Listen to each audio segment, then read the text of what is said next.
Good morning, class. Welcome to AMM Public School. This is your science class, and this is your science book. This is the page cover of this book, and let us read us book. Class, open the page number 5.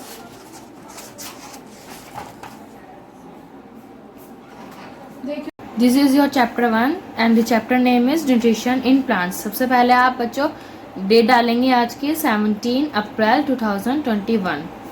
Nutrition in plant, क्या नाम है हमारे chapter का? Nutrition in plant, मतलब पौधों में पोषण। यानी कि अब हम पढ़ेंगे कि पौधों में पोषण कितना होता है और वो पौधे पोषण कैसे अपने पोषण लेते हैं। Introduction. All living things need energy in order to live. They use energy to carry on all the basic life functions. For most living organisms, the immediate source of energy is the food they eat, but this food can be traced all the way back to green plants, which use the sun energy. Thus, all the energy used by plants and animals come directly or indirectly from the sun. Let's now discuss from where do the plants get their food. यानी कि बच्चों जो हमारी ऊर्जा, हम living things यानी कि जीवित चीज़ों को ऊर्जा की आवश्यकता होती है, तो वो अपनी एनर्जी यानी कि ऊर्जा से अपने लाइफ के फंक्शंस चलाते हैं. तो बच्चों वो कैसे चलाते हैं? उनका तुरंत स्रोत यानी कि ऊर्जा का स्रोत क्या है? खाना, यानी कि फूड. बच्चों खाने से ही उसे एनर्जी मिलेगी यानी कि ऊर्जा मिलेगी. और जो हमारा सन है, वो सन यानी कि सूरज से भी वो ऊर्जा प्राप्त करता है. जो हरे पौधे होते हैं वो किससे प्राप्त करते हैं ऊर्जा? अपने सूरज से. तो हम इसी से पढ़ेंगे कि वो कैसे डायरेक्टली और इनडायरेक्टली वे से कैसे ऊर्जा प्राप्त करते हैं और खाने में क्या खाते हैं. तो पहला पॉइंट है आपका मोड्स ऑफ न्यूट्रिशन यानी कि पोषण के साधन. अब हम पहले पढ़ेंगे कि पोषण के साधन कौन कौन से हैं. Means method of obtaining food by an organism. There are mainly two modes of nutrition in plant, autotrophic and heterotrophic. तो ऑटोट्रॉफिक और हेट्रोट्रॉफिक दो हमारे न्यूट्रिशन के मेथड हैं. पहला है सॉफ्टपोषी और परपोषी. ऑटोट्रॉफिक को क्या कहते हैं बच्चों? सॉफ्टपोषी. और हेट्रोट्रॉफिक को परपोषी. तो पहले हम पढ़ेंगे ऑटोट्रॉफिक न्यूट्रिशन यानी कि सॉफ्टपोषी पोषण. The word auto means self and trophy means nutrition. यानी कि ऑटो यानी कि सेल्फ खुद से, और ट्रॉफी यानी कि न्यूट्रिशन जो उसका पोषण है. Hence, autotrophic means self-nutrition or self-feeding. In autotrophic nutrition, the organism makes its own food using the raw materials like carbon dioxide, water, and sunlight as a source of energy. Because green plants use the energy of the sun directly to make their own food, they are called autotrophic or self-feeders. यानी कि जो खुद से अपने आप अपना खाना यानी कि अपना पोषण खुद लेते हैं, उन्हें क्या कहते हैं बच्चों? Autotrophic plants. और सेल्फ फीडर्स या फिर सेल्फ फीडर्स कहते हैं, सेल्फ न्यूट्रिशन जो खुद से अपना खाना बनाते हैं. सूरज, पानी, कार्बोहाइड्रेट यानी कार्बोहाइड्रेट से जो स्रोत हैं ऊर्जा के, उससे ग्रीन प्लांट्स जो होते हैं हमारे, वो स्रोत जो ऊर्जा की है वो है वाटर, सनलाइट और कार्बन डाइऑक्साइड. इससे वो जो खुद पोषण बनाते हैं. ग्रीन प्लांट्स कौन बनाता है खुद पोषण? Green plants. पहला है green plants and there food यानी कि हरे पौधे और उनका खाना. Green plants have one very important advantage over other living things. They can make their own food while most other living things cannot make their own food.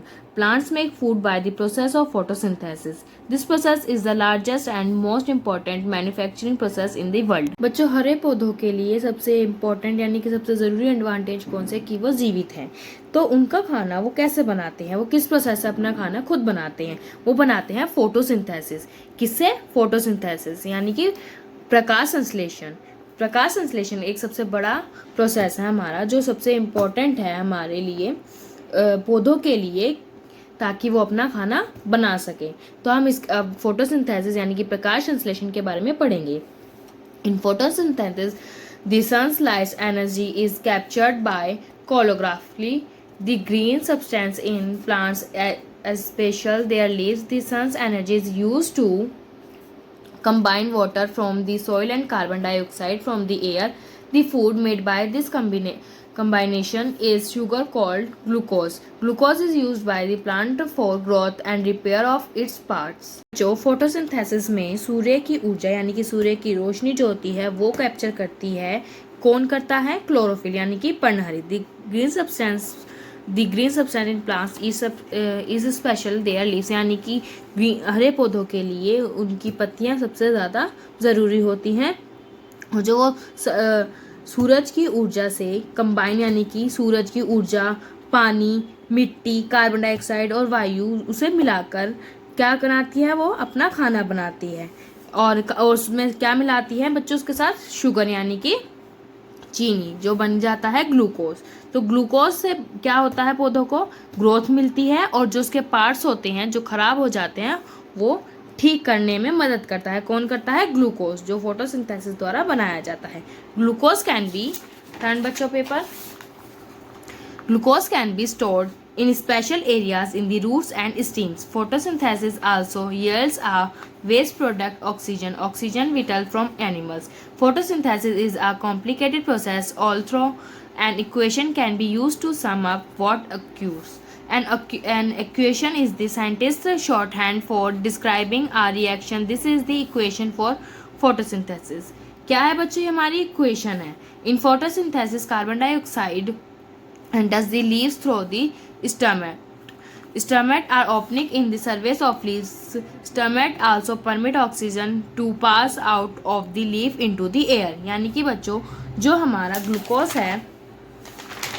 Glucose है वो store करता है अपने स्पेशल यानी कि ज़रूरी एरिया में, roots यानी कि जड़ें और स्टीम यानी कि तनों, जड़ों और तनों में स्टोर करता है वो ग्लूकोज। फोटोसिंथेसिस जो होता है हमारा, जो वेस्ट पार्ट होता है, वो जो ऑक्सीजन होता है वो एनिमल्स के लिए रख देता है। जो हमारा फोटोसिंथेसिस यानी कि प्रकाश संश्लेषण होता है वो कहाँ रख देता है, जो वेस्ट प्रोडक्ट होते हैं, ऑक्सीजन जो उनकी बच जाती है वो किसके लिए, जानवरों के लिए रख देता है। जो फोटोसिंथेसिस की इक्वेशन है वो बड़ी ही उलझी हुई है, बड़ी ही मुश्किल है। तो हमारे साइंटिस्ट ने उसे अपने हाथों से आधी मतलब छोटी कर इक्वेशन बनाई है जो हमारे समझ में आ सके। तो वो इक्वेशन क्या है, कार्बन डाइऑक्साइड प्लस वाटर यानी कार्बन डाइऑक्साइड और साथ में वाटर यानी कि पानी, सनलाइट और क्लोरोफिल मिलकर क्या बनता है, ग्लूकोज प्लस ऑक्सीजन। तो in photosynthesis carbon dioxide enters the leaves through the stomata. Stomata are opening in the surface of leaves. Stomata also permit oxygen to pass out of the leaf to the air. Photosynthesis में बच्चों जो पत्तियों में stomata यानी कि रंध्र होता है उसमें कार्बन डाइऑक्साइड एंटर करती है। जब रंध्र खुल जाता है, लीव्स में जो रंध्र होता है वो खुल जाता है तो उसमें ऑक्सीजन हो जाती है, पास आउट हो जाती है, तो वो लीफ, एयर सब कुछ वो फोटोसिंथेसिस द्वारा ले सकती है। नेक्स्ट पॉइंट क्या है बच्चा आपका, हेटेरोट्रॉफिक न्यूट्रिशन यानी कि परपोषी पोषण। The word heteros means others and trophy means nutrition, यानी कि heteros मतलब होता है दूसरे के द्वारा और ट्रॉफी मतलब पोषण, यानी कि परपोषी मतलब बच्चों दूसरे के द्वारा लिया गया पोषण। Hence heterotrophic nutrition means nutrition obtained from others, यानी कि heterotrophic nutrition का मतलब है दूसरे के द्वारा लिया गया पोषण। In this mode of nutrition an organized use the food made by autotrophic organise directly और इनडायरेक्टली, यानी कि बच्चों जो पोषण है वो दो पार्ट्स में खाना बनाते हैं, जैसे एक स्वपोषी जो स्वयं द्वारा बनाते हैं और एक विषमपोषी जो दूसरे के द्वारा पोषण ग्रहण करते हैं। The plants which can not make their own food and depend on other for food are called heterotrophic, parasite and saprophyte are heterotrophy, यानी कि बच्चों जो हमारे पौधे हैं वो खाने के बिना जीवित नहीं रह सकते हैं, उसे खाने की ज़रूरत होती है। तो हेटेरोट्रॉफिक प्लांट्स जो होते हैं जो वो दूसरे के द्वारा अपना भोजन ग्रहण करते हैं और जीवित रहते हैं। तो वो दो प्रकार के होते हैं, एक पैरासाइट और सैप्रोफाइट। पैरासाइट को क्या कहते हैं, परजीवी, और सैप्रोफाइट को मृतजीवी, मरे हुए और जीवित। हेटेरोट्रॉफिक में दो प्रकार के होते हैं बच्चों, परजीवी और मृतजीवी, जो जीवित होते हैं और जो मरे हुए होते हैं। Parasites plants fall under the category of heterotrophics because they derive their food from others. Parasites are plants or animals that live in or on other plants of animals and take food from these so-called hosts. Examples of plant parasite are dodder, mistletoe, mildew, fungi, and many bacteria. Plant parasites usually have no chlorophyll and so cannot make their own food by photosynthesis. Parasites organisms are unable to live a free life for long. They live in close contact with their host and are completely dependent on it for food. They give nothing in return. The host may in fact be severely harmed. Plants are usually ectoparasites as they live outside their host. They have suckers or piercing apparatus to penetrate the host and obtain food. Dodder, for example, send suckers called hosteria into the stem of its host and taps the host internal circulation. यानी कि बच्चों parasites जो होते हैं वो खुद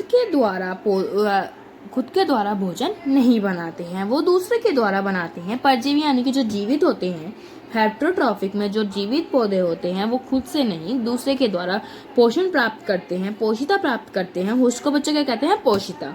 वो दूसरे पौधों और दूसरे जानवरों के द्वारा अपना खाना लेते हैं। जो और भी बैक्टीरियाज होते हैं, जैसे इसमें हमें पैरासाइट्स के एग्जांपल्स क्या दिए गए हैं बच्चों? डोडर, मिडले, फंगी, और भी बैक्टीरियाज होते हैं जो खुद से नहीं दूसरे के द्वारा अपना भोजन प्राप्त करते हैं।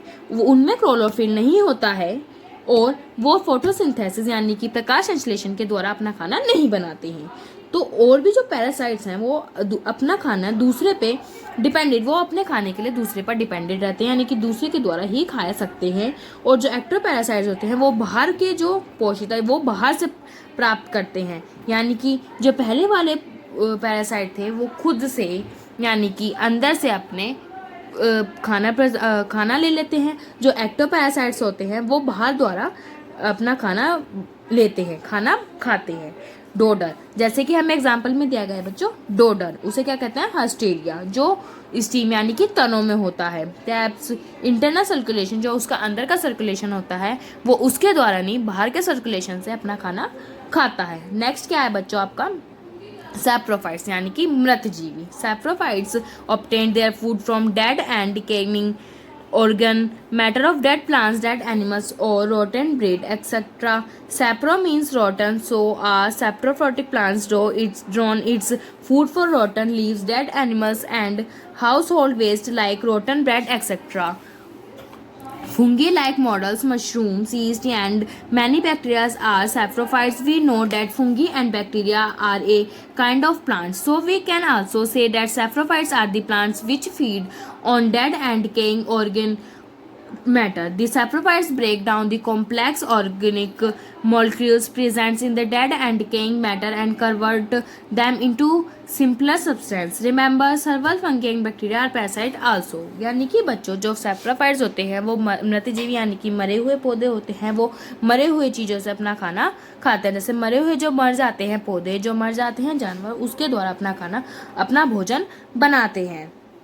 जो मरे हुए पौधे होते हैं, जो मरे हुए पत्तियां होती हैं, मरे हुए जानवर होते हैं, तो उसके द्वारा अपना भोजन बनाते हैं। सैप्रोफाइट्स के यानी कि मृतजीवी के हमारे बैक्टीरियाज कौन कौन से हैं? फंगी, मॉडल्स, मशरूम्स, ये सब हमारे हैं सैप्रोफाइट्स के बैक्टीरियाज हैं जो ये सैप्रोफाइट्स यानी कि मृतजीवी जो मरे हुए प्लांट्स या फिर एनिमल्स द्वारा अपना भोजन प्राप्त करते हैं। और भी तरह के प्लांट्स होते हैं फंगी के अलावा, और भी बैक्टीरियाज होते हैं जो अपना खाना स्वयं से, जो मरे हुए भी होते हैं और अपना खाना दूसरे के द्वारा बनाते हैं। तो बच्चों ये जो फंगी है वो बैक्टीरिया पैरासाइट भी है यानी कि परजीवी भी है, और जो फंगी है वो सैप्रोफाइट्स यानी कि मृतजीवी भी है। तो फंगी हमारा परजीवी और मृतजीवी दोनों बैक्टीरिया है। तो बच्चों इसी के साथ आज आपका चैप्टर यहीं पर खत्म होता है। तो मिलते हैं नेक्स्ट वीडियो में। Okay bye students, thank you, have a nice day.